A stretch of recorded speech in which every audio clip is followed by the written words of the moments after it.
Assalamualaikum warahmatullahi wabarakatuh. Halo anak-anak, selamat pagi. Apa kabar kalian semua? Sehat-sehat ya?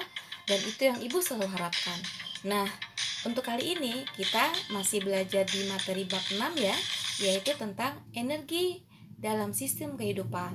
Namun kali ini kita akan belajar materi tentang transformasi energi dalam sel. Sebelum kita belajar lebih jauh tentang transformasi energi, kita harus tahu dulu ya bahwa sebenarnya jenis makhluk yang di alam ini ada jenis makhluk yang bernama autotrof. Nah, makhluk autotrof ini adalah makhluk hidup yang mampu mengubah senyawa anorganik menjadi senyawa organik, atau makhluk hidup yang mampu membuat makanannya sendiri. Contohnya adalah tumbuhan. Nah, kemudian ada jenis makhluk hidup lagi, heterotrof. Nah, heterotrof ini adalah makhluk hidup yang tidak mampu mengubah senyawa organik menjadi yang tidak mampu mengubah senyawa anorganik menjadi senyawa organik. Nah, makhluk hidup yang memanfaatkan sumber makanan organik, contohnya apa? Yaitu hewan juga manusia. Nah, jadi senyawa organik itu berupa karbohidrat ya, protein, bahkan lemak. Nah, yang anorganik seperti cahaya matahari, air, dan oksigen. Nah, kita akan belajar tentang transformasi energi. Apa itu transformasi energi? Transformasi energi adalah proses mengubah energi dari satu bentuk ke bentuk lainnya. Nah, energi ini tidak hilang ya, hanya mengubah bentuk. Seperti hukum kekekalan energi yang mengatakan bahwa energi dapat berubah bentuk, tetapi tidak dapat diciptakan atau dimusnahkan. Nah, itu berarti jumlah total energi tetap ya dan selalu sama. Jadi, pada makhluk hidup yang tidak mampu mengubah senyawa anorganik menjadi senyawa organik atau jenis makhluk heterotrof, ini energinya bersumber dari makanan yang dikonsumsi. Nah, apa saja makanan yang dikonsumsi itu? Nah, kita udah belajar ya minggu lalu tentang energi makanan, sumber makanan yang kita dapat dari apa? Yaitu makanan yang diperlukan oleh kita sebagai sumber energi kemarin apa? Nah, yaitu berupa, yang masih ingat siapa?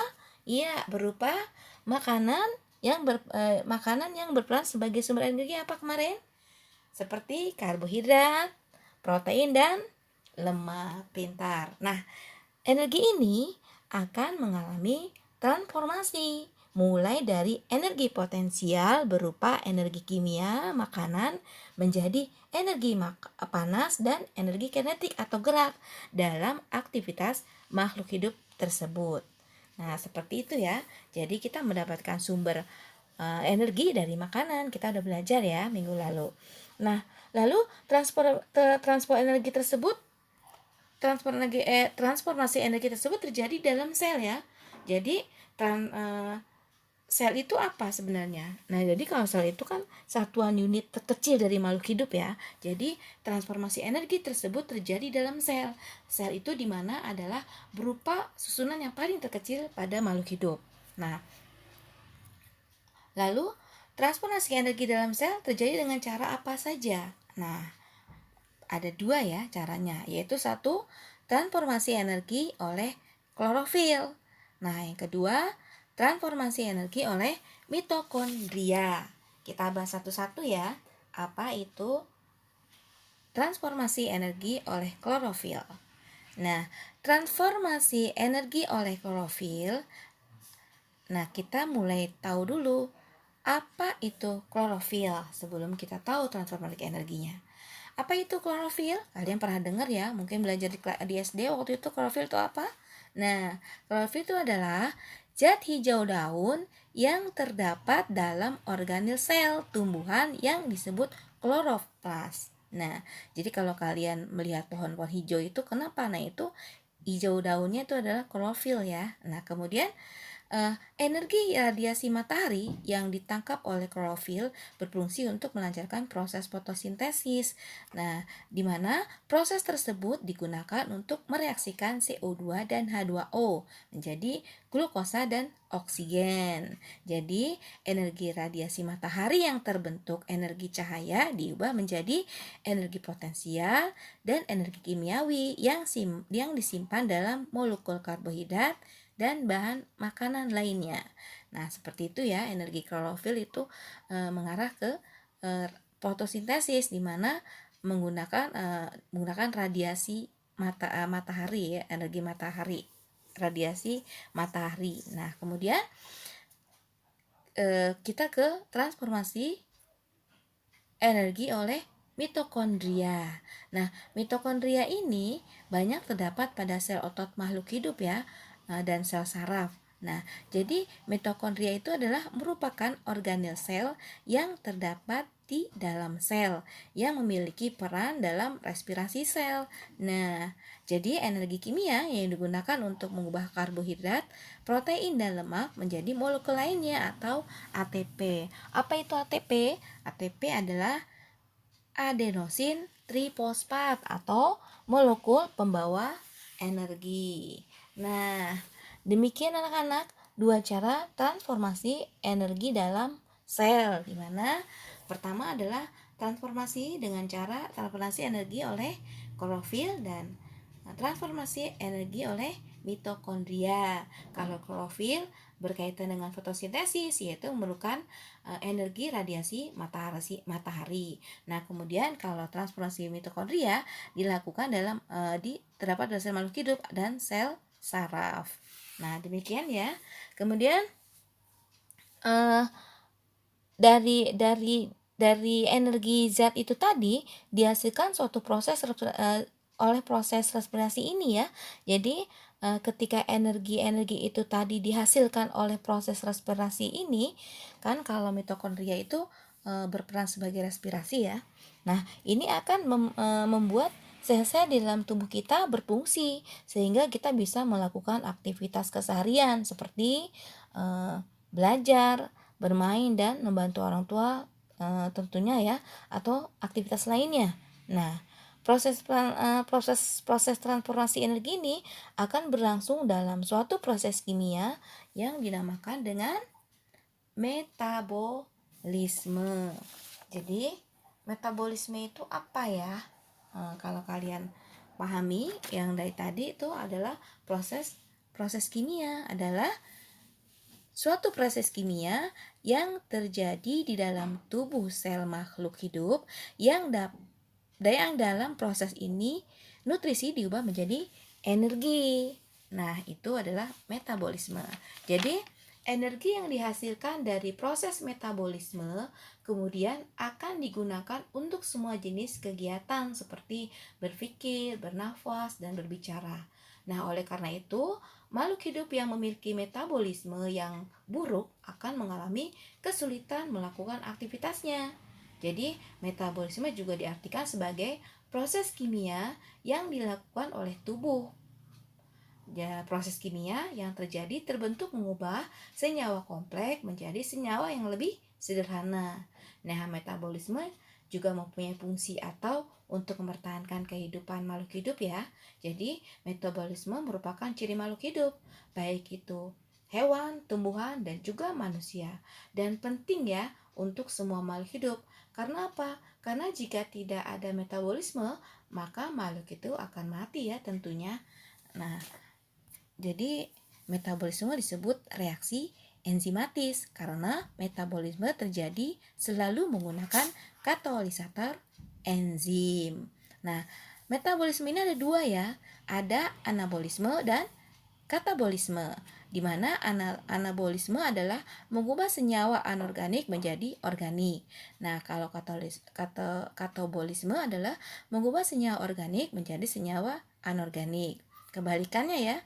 Nah, kalau anabolisme ini menyusun sintetis molekul menjadi kompleks, menjadi kompleks ya. Tapi kalau katabolisme atau sederhana, menjadi dari kompleks menjadi sederhana. Nah, yang perlu kalian ketahui lagi, metabolisme anabolisme itu contohnya yang tadi, fotosintesis. Dia menggunakan ATP ya. Jadi kalau katabolisme adalah menghasilkan ATP. Ya, diingat ya, contohnya respirasi. Kalau anabolisme adalah menggunakan ATP. ATP tadi apa? Kalian ingat? Ayo apa? Adenosin trifosfat atau molekul pembawa energi. Jadi, kalau anabolisme menggunakan ATP, kalau katabolisme menghasilkan ATP. Itu ya yang kalian benar-benar harus pahami. Contohnya adalah anabolisme fotosintesis, sedangkan katabolisme adalah respirasi. Nah, kita bahas satu-satu nih, apa itu fotosintesis dan respirasi. Ke fotosintesis. Fotosintesis merupakan perubahan energi cahaya menjadi energi kimia. Nah, perhatikan gambar. Jadi, fotosintesis merupakan perubahan energi cahaya menjadi energi kimia dalam bentuk glukosa. Nah, sumber energi cahaya alami adalah matahari yang memiliki spektrum cahaya tampak dari ungu sampai merah dan dari ultra ungu dan tidak digunakan dalam fotosintesis. Jadi, dalam proses fotosintesis, pada proses fotosintesis yang terjadi dalam daun, terjadi reaksi kimia antara senyawa H2O atau air dan CO2, karbon dioksida, dibantu oleh cahaya matahari yang diserap oleh klorofil menghasilkan oksigen dan senyawa glukosa. Nah, seperti itu. Jadi, glukosa itu adalah apa? Glukosa adalah makanan bagi tumbuhan. Oksigen yang dihasilkan pada proses fotosintesis sangat dibutuhkan oleh manusia dan hewan. Seperti itu ya. Nah, kemudian kita bahas lagi respirasi. Apa itu respirasi? Respirasi adalah suatu proses pembebasan energi yang tersimpan dalam zat sumber energi melalui proses kimia dengan menggunakan oksigen, dan respirasi dihasilkan energi kimia untuk kehidupan seperti sintesis anabolisme, gerak, dan pertumbuhan. Perhatikan ya contohnya. Ini adalah contoh sederhana reaksi respirasi pada glukosa. Nah, seperti itu ya. Jadi respirasi adalah proses pembebasan energi yang tersimpan dalam zat. Nah, demikian anak-anak tentang materi tentang transformasi energi. Mudah bukan kalau kalian perhatikan? Jadi kesimpulannya apa? Transformasi energi dalam sel ada dua cara, yaitu oleh klorofil, transformasi energi oleh klorofil, dan transformasi energi oleh mitokondria. Nah, kemudian dari transformasi tersebut akan terjadi suatu metabolisme. Nah, di mana metabolisme dibagi dua lagi, anabolisme dan katabolisme. Nah, anabolisme yang kalian perhatikan adalah contohnya fotosintesis, kemudian katabolisme adalah contohnya respirasi. Sudah paham ya? Mudah ya. Jadi kalian maknai saja arti-arti ilmiah dari apa itu fotosintesis dan juga respirasi, anabolisme, serta katabolisme. Demikian anak-anak, semoga ilmunya bermanfaat ya. Nah, kalian untuk lebih pahamnya, kalian pelajari ini, evaluasi. Kalian jelaskan kembali apa itu transformasi energi oleh klorofil dan mitokondria. Dan kalian jawab semua ini, referensinya banyak ya, referensinya. Buku bisa, internet bisa, atau tanya guru kalian, atau tanya ibu, gak apa-apa. Silakan kalian buat evaluasi ini sehingga kalian lebih paham lagi apa itu tentang transformasi energi dalam sel. Demikian anak-anak, kita ucapkan alhamdulillahirabbil alamin. Semoga ilmunya bermanfaat dan kalian memahami semua ini dengan mudah. Kita ucapkan alhamdulillah. Terima kasih anak-anak untuk semuanya perhatiannya. Ibu ucapkan terima kasih banyak. Wassalamualaikum warahmatullahi wabarakatuh.